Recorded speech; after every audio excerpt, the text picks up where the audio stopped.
4当前，台湾提出亚洲头一个病人自主权利法的法案，也毋过目前统计有签伊的医疗决定意愿书的只有62000个人，同意安宁照顾的是无到4万人哦。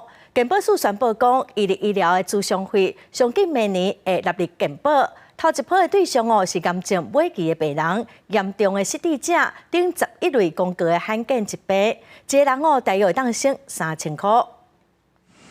为着确保人生最后一里路会当自主决定，监视放弃插管、气切、电击等急救方式，民众会当透过病院邀请一位离亲等家属参与有力医疗咨询，叫做 ACP。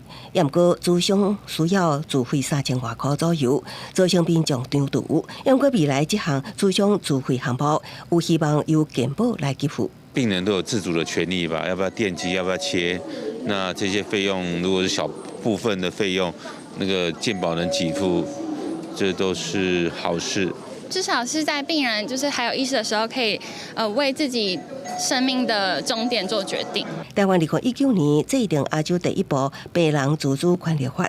也毋过，根据卫福部统计，4年来签署有力医疗决定意愿书只有6.2万人，同意安宁意愿是3.9万人。为着维护每一位末期病人得到有尊严的照护，健保署发布会优先以末期病人、严重失智、甲渐冻症等11类公告罕病适用范围纳入健保支付 ACP 对象，每一个人一生限一摆。